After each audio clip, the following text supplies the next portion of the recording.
Eu sou o Diego Pereira Eu sou o Thiago Rego. e você está no 30 Minutos com o Diego Pereira.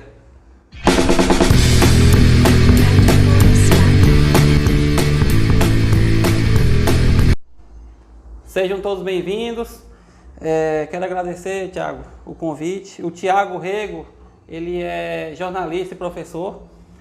E, Thiago, nesse primeiro momento, eu quero que você tenha um espaço aberto para mostrar para os nossos seguidores a sua trajetória profissional, a sua trajetória acadêmica, né? Pode contar um pouco da sua história para a gente. Certo. Quero cumprimentar a todos, a audiência aí do Diego. Então, eu sou o Thiago Rego, como eu falei, e moro em Paraíso a vida toda, né? Tenho 34 anos de idade, moro aqui em Paraíso. Atualmente sou servidor público, né? Há 12 anos, sou servidor público estadual. Também sou professor de ensino fundamental na cidade. Sou formado em jornalismo pela Universidade Federal do Tocantins. Sou casado, pai de um rapaz de 1 ano, Dominique, e filho daqui de Paraíso mesmo. E estamos aqui para tratar um pouco aqui de alguns assuntos gerais, né, mais abrangentes aí sobre o nosso dia a dia, como cidadão, como participante dessa construção aí da sociedade. Thiago, a gente falando em sociedade, você está falando, a gente vê que na década de 90, anos 2000, houve concentração de grandes grupos de comunicação, né? Então, a informação ela era monopolizada, né? Com o advento das novas tecnologias, redes sociais, a gente tem uma sensação que a notícia, a informação, ela chega com mais facilidade, né? Eu queria que você discorresse um pouco sobre isso, quais são as vantagens das redes sociais, as desvantagens. E a gente tem visto também que uma notícia ela é proferida de diferentes formatos, né? Então, por exemplo, você abre um canal de TV, a notícia está sendo de um jeito. Você vai no outro canal, está sendo de outro jeito. Então, qual seria o alerta que você passaria para as pessoas, né, para selecionar melhor as suas fontes de informações? Diego, é um assunto bastante pertinente, né? Principalmente nesse contexto que a gente tem vivido. O ano de 2019 ele foi muito envolto dessas discussões sobre a comunicação em si, até porque muitos definem a comunicação, principalmente nesses últimos mudanças que o país teve, como sendo um dos pontos chaves, né? Eu, como um profissional da área, comunicólogo, né, jornalista, a gente sempre entendeu, né, até que na faculdade se falava muito sobre o quarto poder, né? A mídia, a comunicação tendo essa função extremamente decisiva na formação da opinião pública. Mas é interessante, você falou dessa questão das décadas que antecederam, né? Claro, o Brasil, como não é diferente de grande parte do mundo, os grandes aglomerados midiáticos, TVs, rádios, hoje mais sites de notícia, eles sempre tiveram uma certa predominância em cima da informação. E isso, de certa forma, por muito tempo foi determinante para formar a sua opinião. E quantas vezes a gente ligava a televisão, ouvia alguma coisa e falava, não, mas saiu no jornal, mas saiu na televisão, saiu no jornal tal. E isso sempre foi tido como uma verdade absoluta. A democratização da informação através da internet, ela quebrou muito isso, né? A gente vê por números hoje que hoje a audiência de meios tradicionais caiu drasticamente. Né, o meio impresso, até o próprio meio televisivo, que na comunicação nós chamamos isso de comunicação quente, que ela já vem pronta. Hoje não, nós temos a comunicação fria, que é o quê? É a interação da internet. Você recebe a notícia, você tem como dar um feedback nela. Então, aí você vê várias discussões, mais recentemente agora o Congresso Nacional discutindo as fake news, né? Agora há pouco mesmo, saindo para cá, vieram me falar sobre uma notícia que foi espalhada aqui na região, se era verdade, e a gente viu que não era. Então hoje, o cidadão, o consumidor dessa notícia, ele tem um cardápio imenso ele tem um cardápio na internet, principalmente, que ele tem trocentas opções de ver a mesma notícia, igual você falou. Eu posso ver uma notícia de uma forma, de um jeito, e de outra forma eu vou ver ela totalmente, não sei se deturpada, mas com uma visão diferente. E aí entra muito a questão da sua bagagem já informativa para poder julgar o que é que você vê como realmente algo que condiz com a realidade ou é apenas uma tentativa de indução ali para crer em alguma coisa. Em cima dessa, vou aproveitar a tua fala e a gente, o nosso canal, a gente tem uma proposta de trazer informações para os nossos seguidores sobre uma conscientização política, né? O ano que vem é um ano eleitoral, sim. A gente vai ter eleições municipais, vai escolher prefeitos, vereadores por todo o Brasil, né? Então, assim, dentro dessa ótica da rede social, né, a gente tem tido uma percepção, né, que o eleitor está cobrando muito, vou falar o caso específico aqui das câmaras municipais, né? Sim. Então, assim, com essas redes sociais hoje em alta, o vereador está sendo monitorado, certo? E em algumas cidades tem vereadores que acham isso como benéfico, e tem outras cidades que tem vereadores que estão tipo, estressados com esse monitoramento, né? Como você vê esse novo cenário hoje do parlamentar, no caso do vereador, né, no âmbito municipal, ser monitorado? E para você continuar a fala, o pessoal está cobrando muito mais produtividade do vereador. E a gente tem visto em várias cidades por aí que o vereador está reduzido a dar moção de aplauso. Como você vê essa questão e alimente isso aí para os nossos seguidores? Diego, eu tenho que confessar para você que é um assunto que já me causou bastante entraves de opinião em relação a isso. Mas vamos por parte, porque a gente entender, primeiramente, um contexto mais abrangente da questão das redes sociais, da função do vereador, de todo esse processo aí. Vamos aqui, eu vou te confessar para você, eu por muito tempo eu fui um crítico muito duro dos parlamentares municipais. Com o tempo eu comecei a perceber uma certa razão de algumas atitudes. Eu te explico isso. Vamos por parte. Primeiramente, eu não estou aqui para defender o vereador, pelo contrário, que eu discordo, acho que mais discordo das ações hoje do que propriamente abono, corroboro de algumas coisas. Mas vamos por parte. Primeiro, o sistema político brasileiro hoje, ele tem muita coisa nele que está falida. Talvez a expressão é forte, mas realmente a gente tem que olhar dessa forma. Vamos por parte a questão do vereador. Aí entra várias discussões. O parlamentar municipal, eu vejo dois pontos muito críticos na vida dele. Primeiro, é o político que o eleitor mais tem acesso, porque ele está mais no dia a dia do eleitor. Segundo ponto, ele é extremamente limitado. Do ponto de vista de quê? Dele poder fazer algo de fato para a sociedade. Mas grande parte da sociedade não tem esse conhecimento. Só para você ter uma ideia, olha o tanto que a gente é desinformado. Tem gente que faz um alarde terrível se falar que vai aumentar uma cidade de 13 vereador para 15 vereador. Já é um alarde terrível, sem saber ter a informação de que isso não vai custar um centavo a mais aos cofres públicos. Então essa desinformação muitas vezes faz você cobrar de algumas coisas, de algumas fontes, que elas não estão preparadas para isso. E aí eu vejo a questão do vereador. O vereador hoje, a função primordial e essencial dele é o quê? Fiscalizar. Fiscalizar, Diego. Então, se você for vir no interior do Brasil, você vai ver que os vereadores, infelizmente, igual você falou, têm se resumido a fazer solenidades. E aí eu te pergunto, isso é errado? Cara, se a gente começar a perceber isso deturpando da real função disso, você pode ter um problema sério. Você pode banalizar algo que é sério.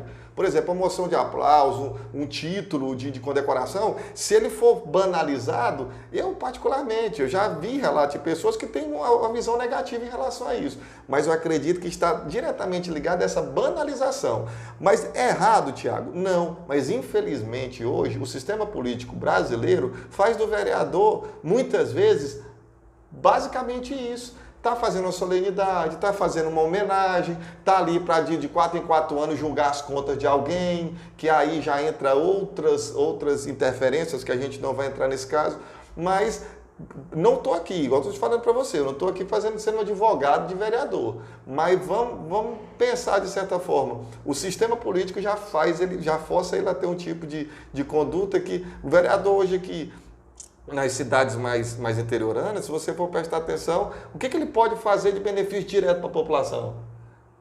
Então a gente fica com essa interrogação e muitas vezes falando, vereador isso, vereador aquilo. Eu acho que o sistema brasileiro, isso vai demorar muito tempo, né? Porque isso são décadas de mudança, vai chegar um dia que vai falar, vão repensar, falar, cara, Câmara Municipal, nós temos que dar uma injetada no poder dela, né? Talvez seja até algo que eu não sei se o Pacto Federativo vai trazer um pouco dessa descentralização de poder em relação às câmaras municipais, mas pode ser um norte, né? Pode ser um norte. Então, agora para arrematar esse assunto, quando se trata de eleição ano que vem, rede social, vereador, essa conexão, cara, ano passado já foi uma demonstração muito grande para nós que a força da internet vai ser determinante nas próximas eleições, certo? Então, a minha opinião, a priori, é assim. Não, pegando esse gancho que você fez assim, essa análise, né? Eu quero contribuir na questão seguinte, na questão, o âmbito da fiscalização do vereador, né? Sim. Existem instituições recentes, eu vou dar um exemplo aqui do Observatório Social, né? Que é um instituto que foi criado também para colaborar com essa fiscalização, né? E muitos desses membros falaram que o surgimento desses institutos surgiram devido à fragilidade da fiscalização dos vereadores, né? Então, assim, a gente sabe que todo segmento profissional tem boas pessoas, né? E tem pessoas que nem são tão boas assim.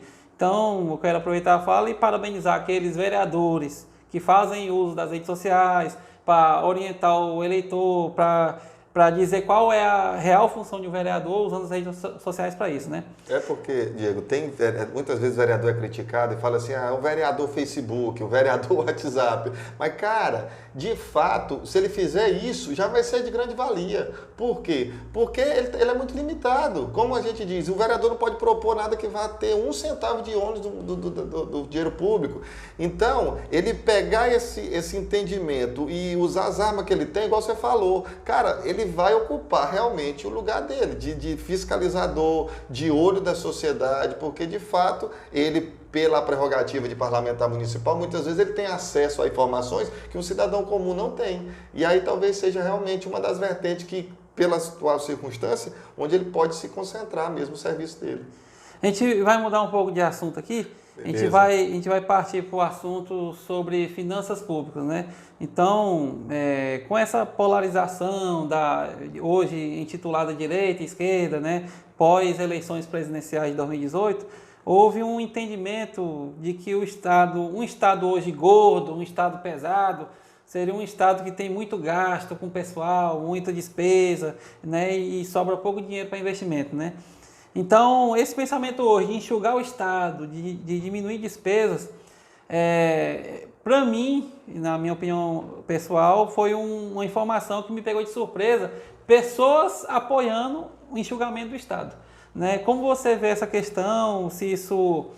você acha que o eleitor e o contribuinte ele está mais atento com as finanças do Estado?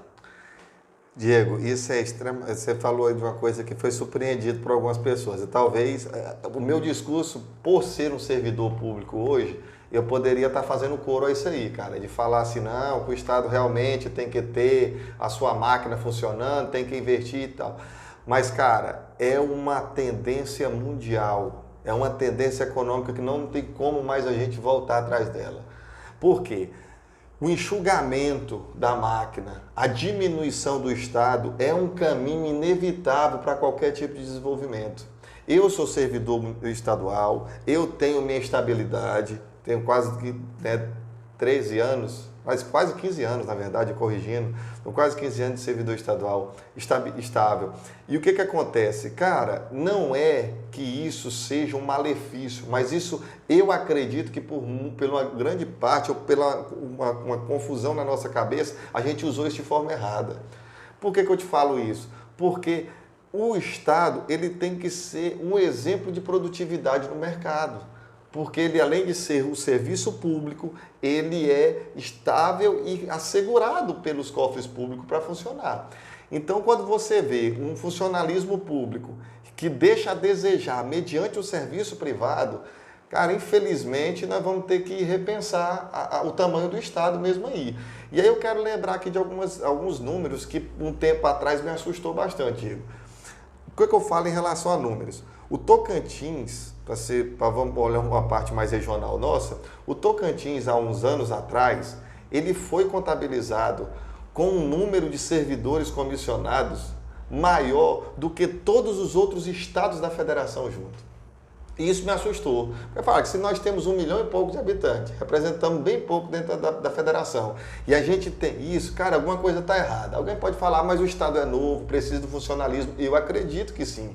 Mas não é por ter essa premissa que nós vamos passar toda a vida em cima disso. Nunca vai ter aquela mão produtiva, nunca vai ter aquela mão empreendedora forte no Estado, porque ela fica presa nesse funcionalismo. Então, é uma ideia que não tem como voltar. A gente percebe que hoje a tendência do governo federal é essa, é otimizar o serviço público. Eu achei muito interessante uma entrevista que você fez aqui anteriormente com o professor Isaías, que eu não tenho a honra de conhecê-lo pessoalmente, conheci na sua entrevista, mas ele falou algo muito interessante sobre as privatizações, né? Privatização, quanto mais você fazer, mas por quê, Tiago? Porque ela te dá competitividade, ela te dá uma produtividade muito diferente. Talvez os meus colegas de serviço público hoje podem estar olhando para mim, o Tiago está doido.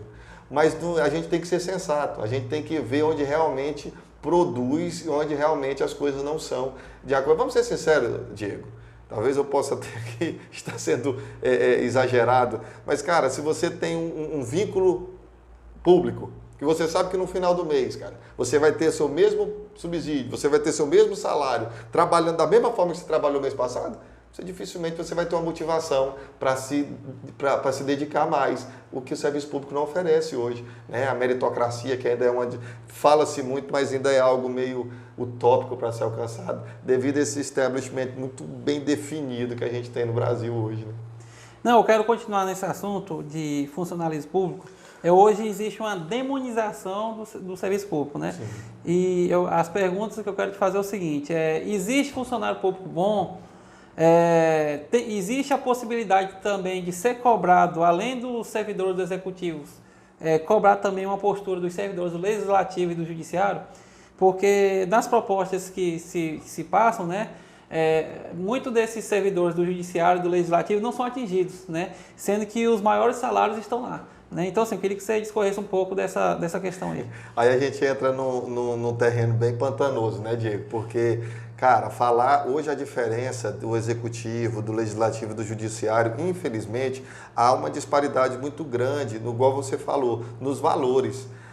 E aí eu fico pensando, cara, você fez um questionamento. Existe servidor bom? Existe servidor mau no âmbito público? Cara, eu acredito que existe muita gente boa mesmo. Talvez na mesma proporção que existe no setor privado. Mas aí é onde eu te digo, até que ponto essa dedicação, esse comprometimento, ele é retribuído? Até que ponto ele é mensurado para que haja uma competitividade? Porque tem que haver essa competitividade. O livre mercado é isso. É você abrir as portas e falar, vamos lá, vamos produzir, vamos fazer o que tem que acontecer, né? E quando se fala dessa questão desses abismos aí, eu sou servidor estadual do Executivo. Tenho conhecimento de algumas coisas do Legislativo, do Judiciário, meu Deus, né? Quantas coisas alguns poderes alcançam com mais facilidade e outros não. Direitos, gratificações, acessos a promoções, a coisa desse tipo. É uma coisa a se pensar, é um buraco muito embaixo, é muito embaixo. Só que a gente não pode perder a expectativa de que um dia as coisas comecem a se alinhar, comecem a se colocar no lugar que deve ser, e eu acredito que passa muito pelo que é o seu papel aqui, que é de conscientizar o cidadão, a pessoa, o indivíduo, a tomar uma decisão correta na hora de gestores, de parlamentares, de pessoas que definem. Porque hoje o Congresso Nacional é quem dita as regras de qualquer que seja a lei, os direitos adquiridos. Então, eu acredito sim, Diego, que há uma disparidade muito grande. Não é segredo para ninguém. Eu não estou falando nenhuma novidade para o ouvinte. Mas a gente tem que saber por onde começar isso daí como cidadão, qual é o nosso papel disso aí para tentar melhorar essa disparidade, né? Mudando um pouco de assunto, a gente vai partir agora para uma área chamada desenvolvimento econômico, né? Então, dentro das teorias de desenvolvimento econômico, países que foram arrastados por guerras, Japão, Coreia do Sul, eles conseguiram reverter esse quadro, né, com um investimento pesado em ciência, tecnologia, educação e facilitando o ambiente empreendedor, né? Então, assim, reduzindo carga tributária, né?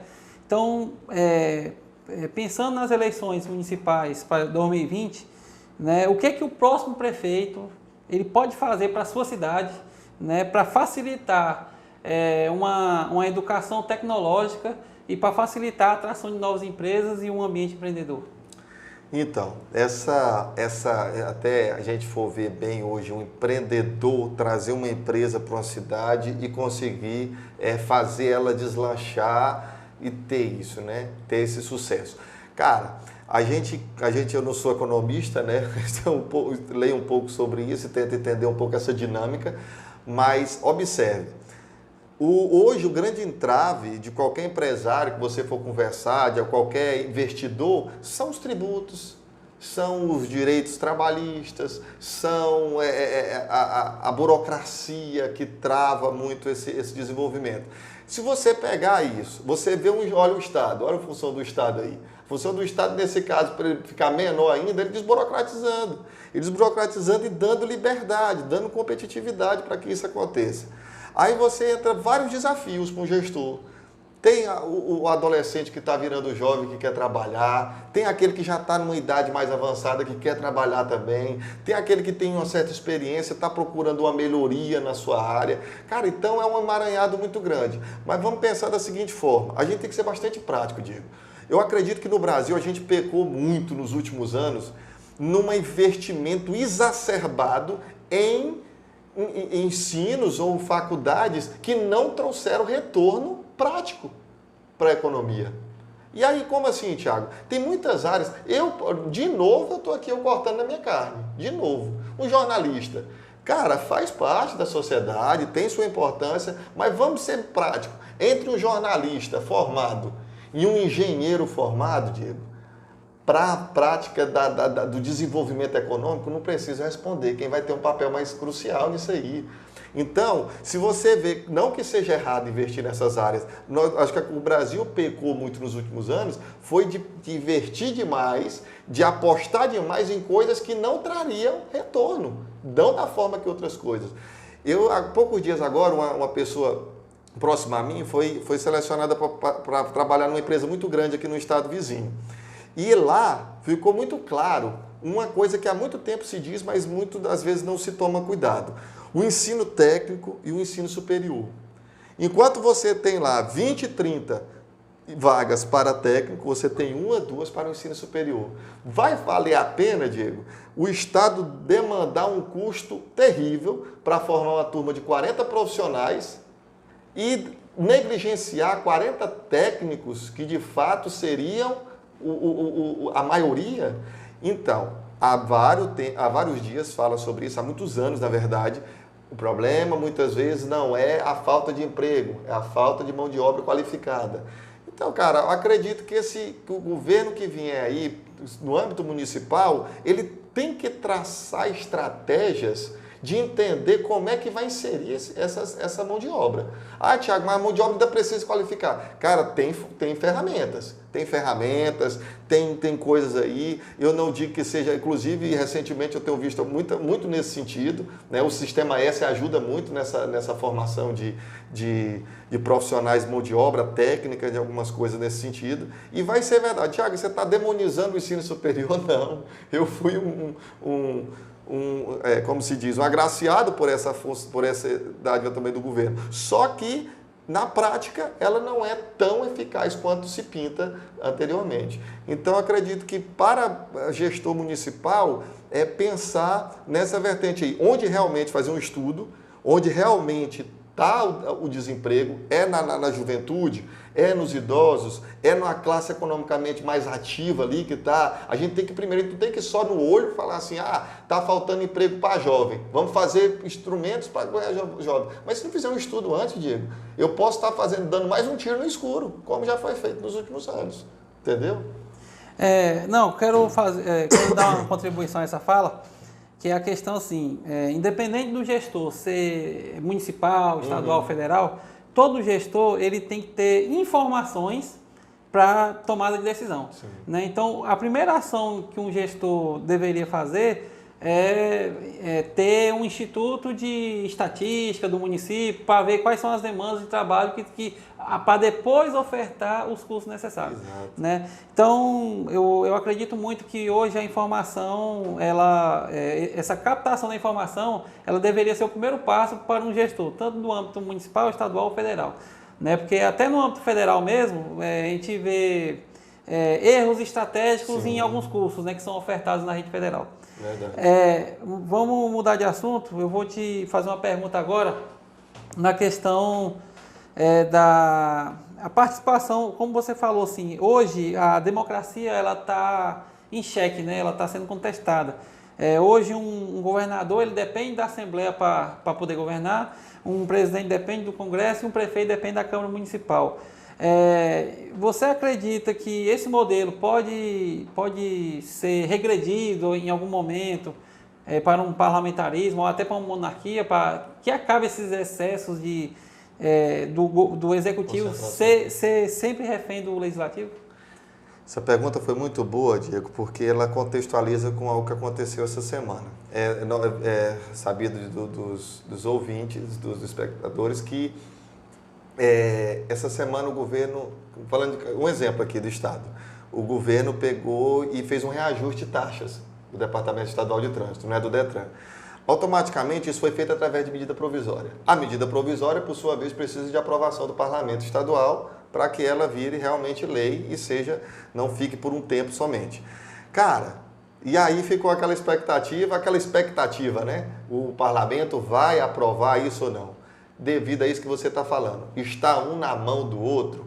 Isso daí nunca foi bom para a democracia. Isso aí não é bom para a democracia. Eu não vejo isso como uma ameaça para o parlamentarismo. Talvez o parlamentarismo é um grito de um pensamento meio anarquista para querer desestabilizar o que possa estar sendo feito e ser feito de forma correta. Então, isso aí é apenas um burburinho. Acredito que isso é pensando nos ruídos no processo. Agora, se tratando de democracia, cara, eu preciso ser muito enfático nisso. A gente tem que... nada vai ser... É muito difícil, Diego. Eu sei que é muito complicado você enfrentar isso que, né, tem essa origem na palavra inglesa que é o establishment, né? Essa ordem econômica, política, social já definida, onde para se entrar no processo tem que rezar na cartilha, ser doutrinado pelo que já existe. E, infelizmente, a visão popular, a visão democrática do eleitor que colocou ele ali é colocada em último lugar para ser um determinante para a tomada de decisão de um gestor, seja o gestor estadual, seja o municipal e também dos parlamentares. Aí o que acontece? Infelizmente, você vai ter pessoas isoladas que começam a gritar, que começam a fazer... Eu poderia dar alguns nomes aqui no nosso estado, no Brasil como um todo, de pessoas que representam essas vozes solitárias, né? São Paulo, Tocantins, você vai em vários lugares aí que você vai ver pessoas que já tem um nome assim que fala, mas o que ele fez? Cara, é um cara que sofre hoje, é um cara que dentro desse estabelecimento já definido, ele é engolido, cara, ele é engolido. Eu estou dando esse exemplo porque no mesmo fato agora dessas taxas, que foi um exemplo mais recente que eu observei no noticiário estadual, um cara que representa isso dentro da Assembleia Legislativa, ele foi só, ele gritou só, ele berrou só, ele falou pelo povo só. Mas eu te digo uma coisa, Diego, isso cada dia mais vai se tornar mais comum. eu te digo isso, que dentro da política vai demorar um tempo, cara. Vai demorar um tempo, porque não é de ontem para hoje que a política no Brasil foi estabelecida. Que os poderes criaram essa máquina dessa forma. Mas vai começar a mudar as coisas. E tem muito a ver com o que você falou. Informação democratizada. A informação que chega no seu celular, que chega no meu celular, que chega na casa de todo mundo, cara, ele sabe realmente. Hoje, não é o que o jornal fala para você. Você vai aqui na internet e fala, cara, votaram hoje, mudança do COAF no Congresso Nacional. Deixa eu ver aqui o deputado que eu votei, como é que ele se posicionou. Você sabe, você tem acesso a essa informação. Há 5, 10 anos atrás, isso era muito difícil. Pouco tempo. Então, eu acredito que essa dependência ela está mais na mão do eleitor do que o eleitor prestou atenção. Então, por isso que eu tenho muita fé no ouvinte, muita fé nas pessoas, no cidadão, que, cara, não precisa estar no meio para ser essa sequência. Tem que de novo a língua inglesa invade nosso dia a dia, né, que são os outsiders, que são as pessoas que entram fora do sistema político, fora desse establishment e se posicionam. Poderia dar inúmeros exemplos aqui no Brasil hoje para falar sobre isso. Estamos aqui com o Thiago Rego, professor e jornalista. Thiago, a gente vai finalizar o programa, agradecer sua participação. E eu quero encerrar, a gente tem um costume de encerrar aqui, o ano que vem tem eleições, né? Sim. E eu queria que você passasse uma mensagem final para o eleitor, uma mensagem de otimismo, que ele procurasse informações fidedignas, né? E que ele tivesse mais sabedoria na hora de escolher seus representantes no ano que vem. Pode ficar à vontade. Então, caro ouvinte, é muito importante, né? Espectador, muito bom estar falando com você, principalmente num canal tão importante como esse e num assunto tão sério para nós como cidadão. Ano que vem a gente tem essa escolha, né, no âmbito municipal, né, vai continuar outras escolhas, mas principalmente no âmbito municipal. Eu quero deixar, a ideia que eu tenho é que você é dono de fato do seu voto. Você é dono de fato da sua escolha.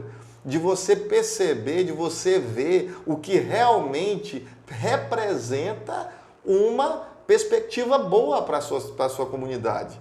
E aqui não é um nome ou outro, é uma ideia. Eu quero chamar a atenção para você de uma ideia, de uma situação, do que é apresentado, a proposta, o projeto que é apresentado para você. Cara, você pode facilmente ter acesso a muita coisa. Hoje, Paraíso, Palmas, várias cidades, Tocantins como um todo, apesar de ser muito novo, muita coisa, você tem informação na sua mão. Você tem o que você precisa para decidir. E uma coisa que eu quero deixar muito bem claro, aposte em coisas que você tem como expectativa que seja realmente uma coisa nova.